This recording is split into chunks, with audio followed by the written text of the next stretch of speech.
A high-pitched cry for help by problematic_Lana on AO3. Chapter 3. Odd One Out. Izuku woke up in a muzzle. He panicked for a few seconds before realizing it let him breathe normally. It was weird. He still felt numb and confused. The lights were off and his room looked really messy. His notebooks were all over the floor, and so was what he recognized as the first aid kit that he always kept in his bathroom. It was actually surprising that it was in his room, since he wasn't allowed to use it. Everything was a bit fuzzy, like when you wake up from a really long nap, but worse. It was as if the air was heavy and the bed was sticky. He identified it as what happened after eating something that was bad, or when he had a cold and no one helped him change the covers. Maybe he had a fever? He was alone, but there were multiple murmurs outside. It kind of felt like as if he wasn't supposed to be able to hear it, but he could.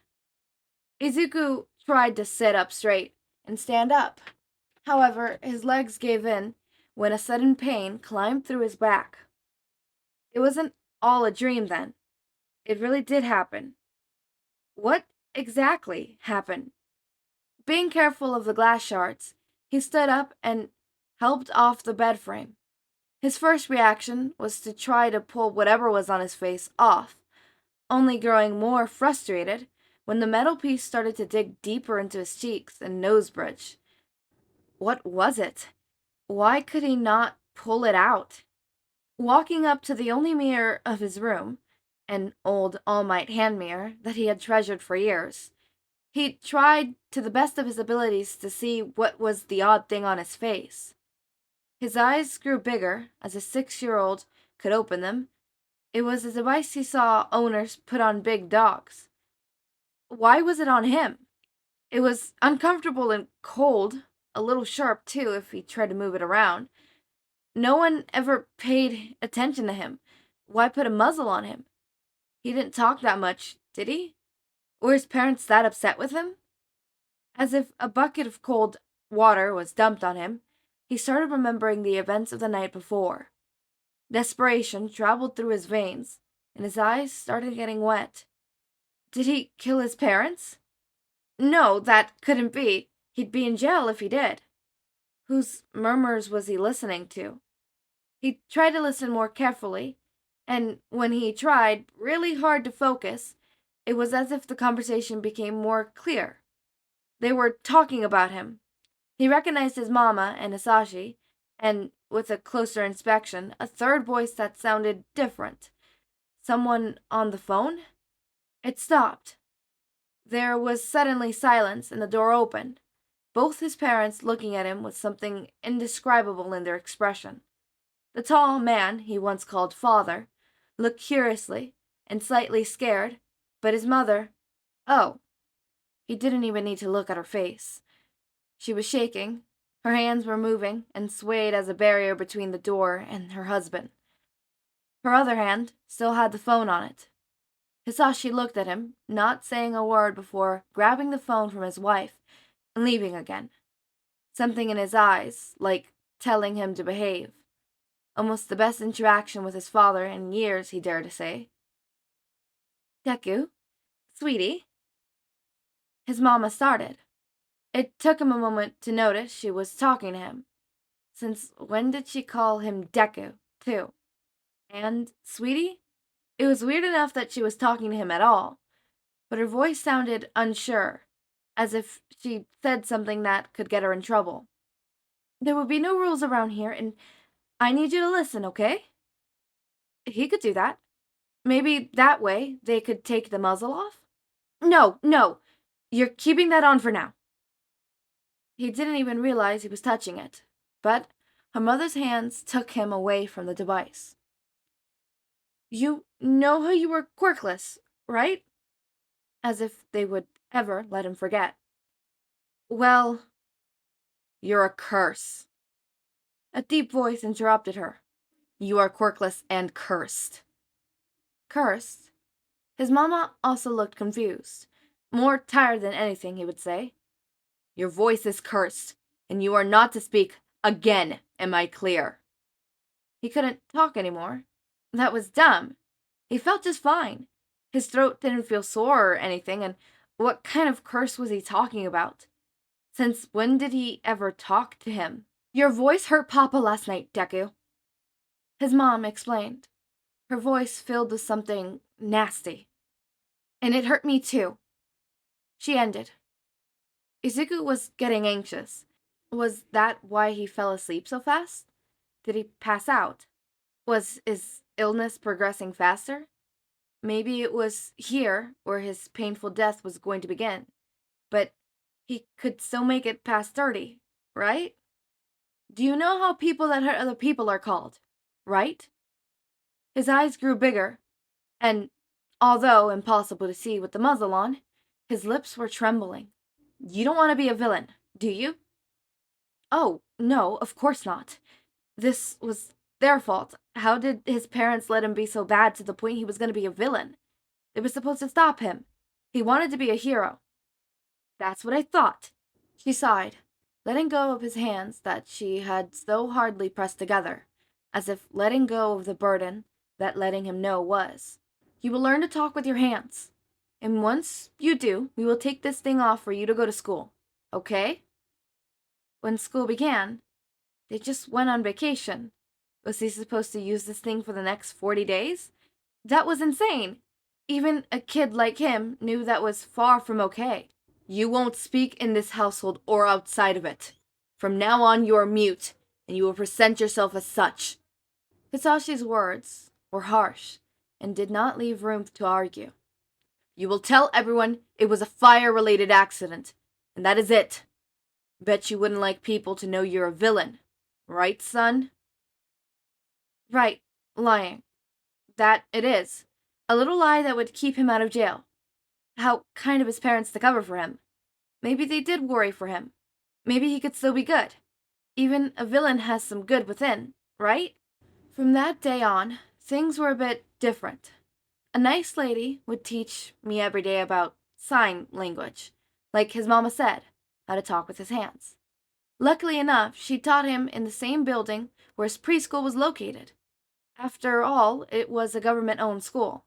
She had a government patch in her blazer, and Izuku thought that since he was so young, maybe the government was trying to make him good before it was too late.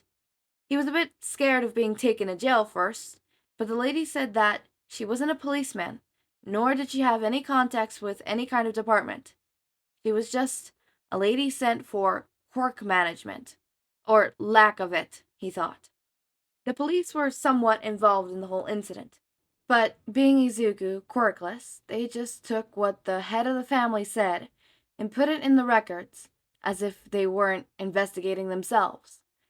Izuku's quirk status was never legally changed. The next few weeks were pure torture. The personal classes were hard to understand for a kid his age, and having the house for himself all the time was getting bad. His parents never once checked on him, and vanished like dust. The food cabinets were soon completely empty, to the point that Izuku had to look for food elsewhere. Izuku didn't live in the best neighborhood, but a few blocks away he knew there was a convenience store, and if he was careful and silent, he would steal sealed packages of food, about to expire, or a few days expired, and he would take home. At first, he had to break the food in really small pieces and maneuver through the muzzle to get the pieces to his mouth. The device was tight, but he grew used to it, and in only 3 weeks, the nice lady took it off permanently, although the poor woman was under the impression he was only put in it for their sessions. She told him that he was doing fairly well, but still recommended to not speak for the time being, or to start doing it when he was by himself first. Young Izuku thought it was a trap, maybe to prove if he really understood that he could do damage. He stayed silent, always having a notepad and a pencil to communicate with others, even though he didn't have anyone to talk to. Not even when he started going to school again. They mocked him even harder now. Being quirkless and mute, there was not much he could do. He was even afraid of having the hiccups. He didn't want to hurt anyone. He could still remember the blood in his mama's ears. He really missed her. He just wanted to see her. Having no contact with people at all was hard. Izuku was so lonely, but he found some comfort in his hero analysis notebooks, going through them faster than he could get new supplies for the next one. Good enough that the nice lady that taught him sign language gave him notebooks to practice in. And since he was getting so good, she had no questions every time he asked for a new notebook. He was a liar anyways, so what if he added a lie about what he used so many notebooks for? A few months into the school year, the lady stopped coming to teach him. Izuku was sure he had enough knowledge to communicate his needs, and when in doubt, he could just spell the word he wanted to say. But he wasn't sure a few months were enough to teach him the whole language, although he wasn't sure what it was supposed to be useful when not even his teachers knew how to use it. Most of the time, he used his wonky writing to say the answer to a question on the board, even when the teachers would still ignore him and tell him to speak up. It was okay. They didn't know better. They didn't know he was cursed and could hurt them. He was the liar. He was the odd one out. He wasn't sure anymore if he could be a hero. He really hoped he could, but he was doubting himself. It was one chilly night, walking after fetching a bag of gummies out of the local dumpster, that he saw the hero. For the first time in months, Izuku was excited. Every night, he started thinking of ways to talk to him, how to draw his attention without annoying him, how to approach him while not putting the hero's work in danger. He could tell him if he could be a hero, right? He would know. And if the hero was always waiting for him to finally have the courage to approach him, well, he wouldn't admit to it. Okay, wow. I'm not crying. I think I'm just numb. I'm gonna be honest with you.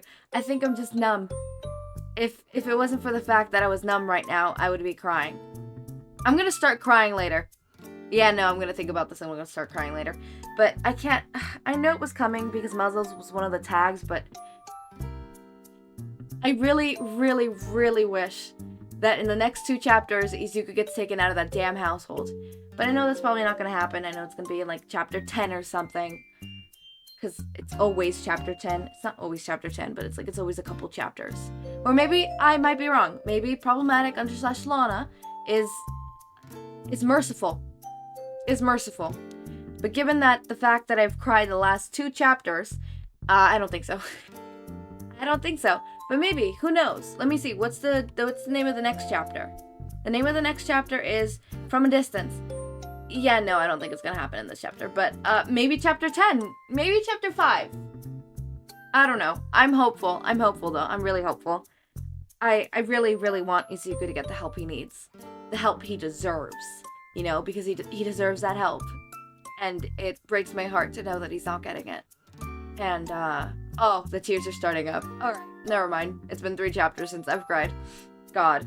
And it's sad to know that he had to figure out a way to eat from the most, like, they didn't even take it off for him to eat. Not even just that they didn't take it off for him to eat. They aren't there. They left him. I'm pretty sure they fucking abandoned him completely. Izuku is just left in that home. Right? I wouldn't even be surprised if Izuku gets evicted because, like, they're not paying for the rent. Because, like, clearly they're not there since the food supplies isn't getting refurnished. And Izuku mentioned about the fact that he hasn't seen his mom or the man he used to call a father.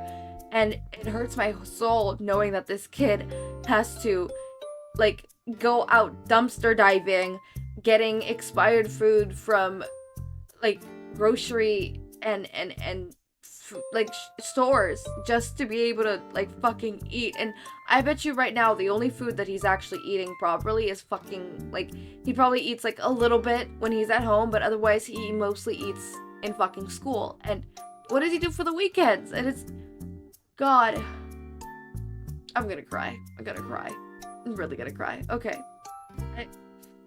I'm gonna have to take a break from recording. I need a break. I've taken so many breaks today from recording because of the simple fact that the videos today made me cry. That's why I'm so numb. The other one made me like fucking sob. Alright. As always, my rain drops. Make sure to eat, sleep, drink water, take your meds. Have a wonderful day or night.